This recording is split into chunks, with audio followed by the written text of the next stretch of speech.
श्री महालक्ष्मी देवीची कहाणी. श्री गणेशाय नमः. श्री महालक्ष्मी देवे नमः. ओम श्री क्लूम ओम धनदा धन देहि माम. ओम धनदाय नमस्तुभ्यं. निधी पद्मं माधी वाच भवन्तु तो प्रसादान्वये धनधान्यादी संपदा. मन लावून ऐकावी, ध्यानात ठेवावी. श्री लक्ष्मी देवीची कहाणी. व्यापार युगाची अधिष्ठात्री, सौराष्ट्र देशाची मोहिनी महालक्ष्मी देवी. आटपाट नगर होतं. नगराचा एक राजा होता. त्याचे नाव होते भद्रश्रवा. तो दयाळू, शूर व प्रजादक्ष होता. देवब्राह्मणांना, साधू संतांना सुखवीत होता, आनंद देत होता. राजाच्या राणीचं नाव सूरजचंद्रिका होतं. नाव चांगलं, पण स्वभाव होता अहंकार. मागील जन्मी ती एका वैश्याची पत्नी होती. तिचं नवऱ्याशी भांडण होई. भांडणानं वैतागली, रागानं घराबाहेर पडली. चालत होती अनवाणी रानातून. तिथं तिला दिसल्या सुहासिनी. त्या करीत होत्या लक्ष्मीचं व्रत. ते तिनं पाहिलं. त्यांच्याबरोबर तिनंही व्रत केलं. दुःख विसरली, दारिद्र्य गेलं, घरची परिस्थिती सुधारली. देवीची भक्ती फळाला आली. कालांतराने ती मरण पावली. पुढे तिचा पुनर्जन्म झाला. स्त्रीचा जन्म पुन्हा मिळाला.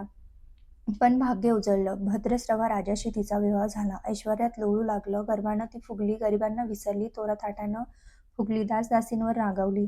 एकदा काय झालं, देवीच्याही मनात आलं. राणीला आपण भेटावं, मागच्या जन्मीची आठवण द्यावी, ओळखते की नाही हे बघावं. राणी राजवाड्यात सुखाने राहत होती. राजाही कौतुक करी. तिचे लाड पूर्वी. त्या दोघांना पुढे 7 पुत्र आणि 1 कन्या झाली. कन्येचं नाव होतं शांबाला. एके दिवशी काय झालं, देवीनं म्हातारीचं रूप घेतलं. फाटकं वस्त्र नेसली, माथी मळवट फासला, हाती काठी घेतली. काठी टेकीत टेकीत राणीला भेटायला आली. तिनं आरोळी दिली. अरे, आहे का घरात कोणी? कोणी घास देईल का? दासी बाहेर आली. म्हातारी घरात दिसली. तिनं विचारलं, कोण ग तू? आलीस कुठून? काय काम काढलं आहे? तुझं नाव काय? गाव कोणतं? तुला हवं काय? मधून मधून खोकत हळू आवाजात म्हातारी सांगू लागली, माझं नाव कमला, द्वारकेहून आले. राणीला भेटायचंय. कुठं आहे ग राणी? दासी म्हणाली, राणीसाहेब महालात आहेत. सख्यांशी गप्पा मारतायत. त्यांना सांगितलं तर माझ्यावर रागवतील. तुला ग त्या कशा भेटणार? काय तुझा हा अवतार? तुला पाहून माझ्यावर ओरडतील, उनदुनं बोलतील. त्यांच्या सख्याही तुला हसतील. तू जरा आडोशाला बैस. मैत्रिणी गेल्या म्हणजे मी सांगते त्यांना. म्हातारी रागावली, मनोमन संतापली. तुझी राणी पैशाला भाळली, माणुसकी विसरली, दरिद्री मेली. आज झाली राणी, पण देवीला विसरली. माझ्यामुळेच ना. मीच तिला व्रत सांगितलं, देवीचं आज ते केलं. आता राणी पदावर बसली, देवीला आठवणही राहिली नाही. गर्व झालाय संपत्तीचा, पैशाची धुंदी आली. गोरगरिबांची पर्वा नाही. थोरा मोठ्यांच्या मुली त्या झाल्या मैत्रिणी. म्हातारी गरिबां भिकारीन, तिला कोण विचारतंय? पण याचं फळ तिला भोगावंच लागेल. तेव्हाच तिचे डोळे उघडतील. जाते मी. दासी घाबरली. तिनं म्हातारीला पाणी दिलं. हात जोडून म्हणाली, ते व्रत मला सांगाल, मी ते नेमानं करील. उठणार नाही, मातणार नाही, घेतला वसा टाकणार नाही, दिलेला शब्द मोडणार नाही. त्या दासीला व्रताचा वसा सांगितला. म्हातारी उठली, काठी टेकीत निघाली. तोच माडीवरून राणीची कन्या शांबाला धावत आली. ती कळवळून म्हणाली, आजी, रागवू नका. चुकली माझी आई. तिच्या वतीनं मी क्षमा मागते. कृपा करा. दिलेला शाप मागे घ्या. पाया पडते तुमच्या. म्हातारीला मुलीची दया आली. म्हातारीनं क्षणभर त्या मुलीकडे पाहिलं आणि तिला लक्ष्मी व्रताचा वसा सांगितला. मुलीचा निरोप घेऊन म्हातारी निघणार तोच राणी माडीवरून आली. दाराशी येते तर म्हातारी दिसली. राणी ओरडली, ए थेरडे, कशाला का आलीस? जा इथून. उठ म्हणते ना, जातेस की नाही? दुसरं घर नाही दिसली तुला? म्हातारीने संतापाने गारागारा डोळे फिरवले. कपाळावर आठ्या पसरल्या. ती तडक घराबाहेर पडली. दासीनं लक्ष्मीव्रत केलं. तिची स्थिती सुधारली. दासी पण गेलं. संसार सुखाचा झाला.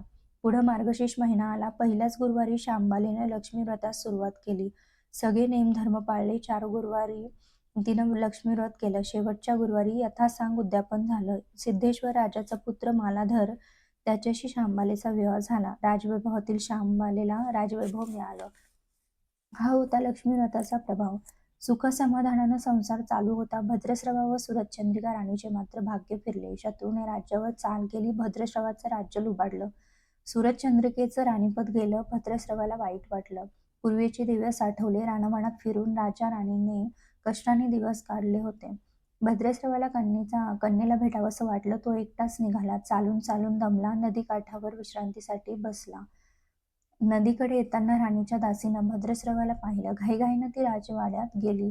राजाला सांगितलं, मालाधारानं माणसं पाठवली आणायला. रथ पाठवला. सासऱ्यांना घरी आणलं. सन्मानाने नवी वस्त्र व कंठीहार दिला. शांबाला वडिलांची काळजी घेत होती. काही दिवसांनी राजाला वाटलं, आता परत जावा. जावयाला तसं त्यानं सांगितलं. मुलीचा निरोप घेतला. जावयानं मोहरा भरलेला हंडा नोकराकडे देऊन राजासोबत पाठवलं. राजा घरी परतला. चंद्रिकेला भेटला. हंडा पाहून ती आनंदली. घाईनं तिनं झाकण काढलं. आत बघते तर काय, तिला कोळशेच दिसले. सूरजचंद्रिकेनं कपाळावर हात मारला, नशिबाला दोष दिला. नवऱ्याला सांगितलं ते ऐकून तोही चकित झाला. दुःख पाठलाग करीत होते, दारिद्र्य सरत नव्हते. चिंतेचे सावट पसरत होते, काळजीचा वणवा भटकतच होता. सूरजचंद्रिकेचा एक एक दिवस सुखाचा जात होता. एके दिवशी तिला मुलीला भेटावं, डोळे भरून पाहावं वाटलं. नशिबाचे भोग भोगायचेच आहेत. सूरजचंद्रिका घरून निघाली. मुलीच्या सासरी पोचली. तो दिवस गुरुवारचा होता. नदी तीरावर जरा वेळ बसली. दमली होती. त्याच वेळी एक दासी नदीवर आली. तिनं राणीच्या आईला ओळखलं. घाईनं ती महालात गेली. राणीला निरोप दिला. तुमची आई आली. नदीकिनारी बसली. खूप दमलेली दिसली. तिला आणायला कुणीतरी पाठवा. श्यामबालेनं सारथ्यासोबत रथ नदीकडे पाठवला. आईला घेऊन यायला सांगितलं. आई रथात बसून महालात आली.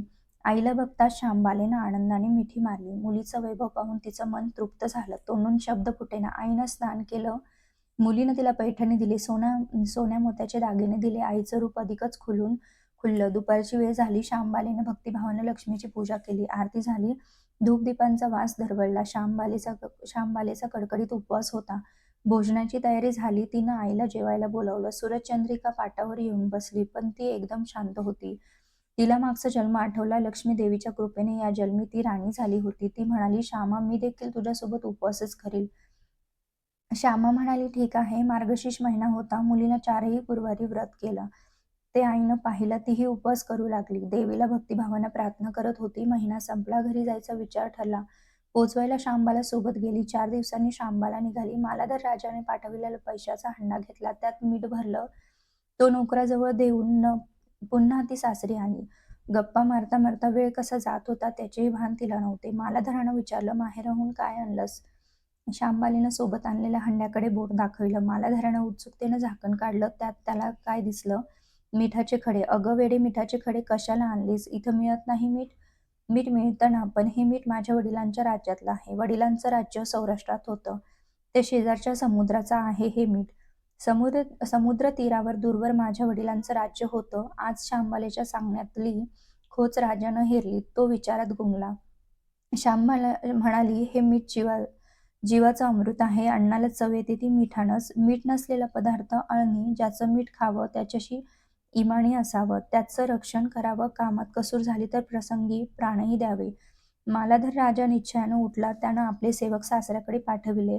त्यांना बोलावून घेतलं. भद्रश्रवाला काय झालं कळलं नाही. ताबडतोब तो जावयाकडे आला. दोघांची गुप्त बैठक झाली. विचार पक्का ठरला. भद्रश्रवानं अनुमती दिली. मालाधरानं मुख्य सेनापतीला तात्काळ भेटण्यास बोलावलं. सेनापती आले. त्यांनी मालाधराला वंदन केले. आज्ञा करावी महाराज. ते म्हणाले, भद्रश्रवाचं राज्य जिंकलेल्या शत्रूवर ताबडतोब स्वारी करा. प्रत्येक सैनिकाच्या हातावर हंड्यातला मिठाचा एक एक खडा ठेवा. शपथ घेऊन प्रत्येकाला झुंजायला सांगा. राजाची आज्ञा झाली तशी सेनापतीनं व्यवस्था केली. दुसऱ्या दिवशी सोबत सेना घेऊन बेसावत शत्रूवर चाल केली. शत्रूच्या राज्यावर सारे सैनिक तुटून पडले. मालाधराचे सैन्य बेभान लढत होते. शत्रू सैनिक जमिनीवर कोसळत होते. सूर्य पश्चिमेकडे जात होता. अंधार हळूहळू पसरत होता. शेवटी मालाधराच्या सैन्यानं शत्रूचा फाडशा पाडला. अपूर्व विजय मिळवला. भद्रश्रवाचं राज्य पुन्हा मिळवलं. मालाधराला व श्यामबालेला ही आनंदाची बातमी सेनापतीने ताबडतोब कळविली. सैनिकांची शत्रू राज्यातील खजिना लुटला. अफाट संपत्ती मिळाली. ती पोत्यात भरून मालाधराकडे आणली. त्यात सोन्याच्या मोहरा, बरीच नाणी होती आणि शस्त्रांचा साठाही होता. मालाधरानं भद्रश्रवात सूरजचंद्रिका राणीस घेऊन यायला सांगितलं. ती आल्यावर घरात आनंदाचं उधाण आलं होतं. तो होता गुरुवार. श्यामबालेनं लक्ष्मीव्रताची पूजा केली. आरती झाली. धूपदीपांचा सुगंध दरवळला. तिनं व तिच्या आईनं उपवास केला. रात्री देवीची आरती झाली. देवीला नैवेद्य दाखवून सर्वांनी पक्वान्नाचं जेवण केलं. मार्गशीर्ष महिन्यातला हा शेवटचा गुरुवार. लक्ष्मीव्रताचा शेवटचा दिवस. मंगल मुहूर्ताचा दिवस. मालाधरानं भद्रश्रवाचं राज्य त्याच्या स्वाधीन केले. त्यानं या व्रताची सांगता झाली. राजा राणी सौराष्ट्रात आले. सूरजचंद्रिकेनं पुन्हा लक्ष्मीव्रताचा वसा घेतला. तो आजन्म पाळला. घरची परिस्थिती सुधारली. राजाचे 7 पुत्र दूर देशाहून अचानक घरी आले. त्यांना पाहून आई वडिलांना आनंद झाला. या व्रतामुळे राजा राणी सुखी झाले. दुःखाचे वादळ सरलं. अशी 60 उत्तराची कहाणी. 5च्या उत्तरी संपूर्ण सर्वांनी देवीला वंदन करावं. त्यांचं घर सदैव आनंदित राहावे अशी लक्ष्मी देवीला प्रार्थना करावी.